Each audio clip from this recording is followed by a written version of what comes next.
Kita pantau arus mudik di Pelabuhan Merak, Banten dan Stasiun Bandung, Jawa Barat. Ada jurnalis Kompas TV Niko Anggriawan dan Fida Alatas. Kita ke Niko Anggriawan terlebih dahulu di Pelabuhan Merak, Banten. Selamat pagi Niko, bagaimana pantauan arus mudik di Pelabuhan Merak pagi ini yang Anda bisa informasikan pada kita? Ya Mario, 23% angka jumlah penumpang yang menyeberang dari Pelabuhan Merak menuju Pelabuhan Bakahuni Lampung ini turun dibandingkan Natal Tahun Baru di periode yang sama pada tahun kemarin.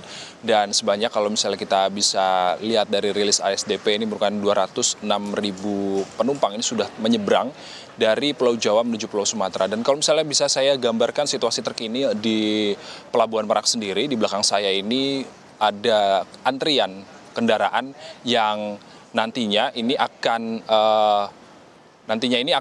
menyeberang ke Pulau Sumatera sebelum dia akan maksud kami mereka ini sedang menunggu antrean nanti kapal bersandar. Nah, ketika sudah ada kapal yang bersandar, lalu mereka nanti akan menyelesaikan proses bongkar muat, baru kendaraan-kendaraan yang didominasi oleh kendaraan mobil pribadi ini nantinya akan langsung naik ke kapal untuk melaksanakan penyeberangan. Adapun kalau misalnya kita lihat sendiri, kalau misalnya hari ini sudah cenderung terpantau normal, bahkan ini bisa dibilang sepi seperti itu, dan nantinya ada jam-jam tertentu di Pelabuhan Merak sendiri akan ramai. Apabila kalau misalnya bisa lihat pagi ini bisa dilihat normal, nanti siang hari bisa ada kemungkinan untuk ramai, dan kemudian malam hari ini juga bisa ada kemungkinan keramaian untuk nantinya para calon penumpang ini melaksanakan Tahun Baru dan juga Natal di Pulau Sumatera.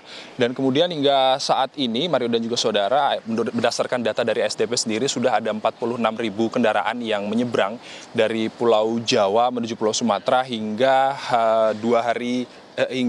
tanggal 24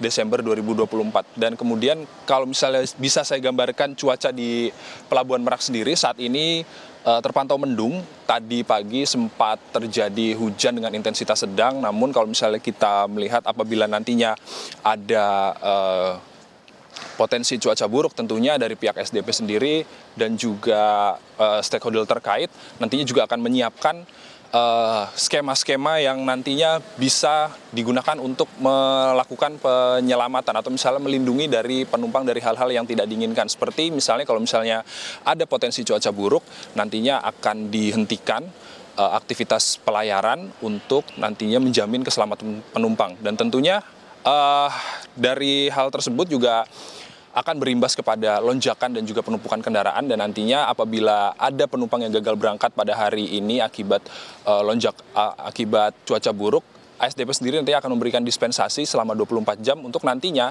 mereka bisa menyeberang di hari berikutnya. Dan kemudian kalau dari sekarang sudah ada 33 kapal yang dioperasikan oleh ASDP sendiri, namun pengoperasian kapal tersebut bisa berbeda di hari-hari sebelumnya karena tergantung dari lonjakan arus penumpang dari arah Jakarta menuju ke Pulau Sumatera seperti itu. Lalu kemudian kalau misalnya ada kepadatan sendiri di Pelabuhan Merak, nantinya akan disiapkan sistem tunda atau delaying system, yang mana kalau ada lonjakan kepadatan kendaraan di Pelabuhan Merak, nantinya kendaraan-kendaraan dari arah Jakarta ini akan dihentikan sementara di kilometer 68 dan juga 43, dan juga pihak ASDP dan stakeholder terkait ini juga menyiapkan kantung-kantung parkir seperti di Pelabuhan Ciwandan, Pelabuhan BBJ di Bojonegara, lalu kemudian ada di Krakatau Steel untuk nantinya menampung kendaraan-kendaraan dari arah Jakarta sebelum masuk ke Pelabuhan Merak apabila di Pelabuhan Merak ini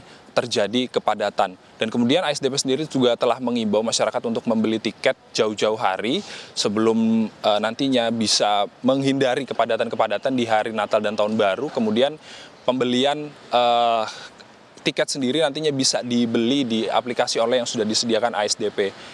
Mario.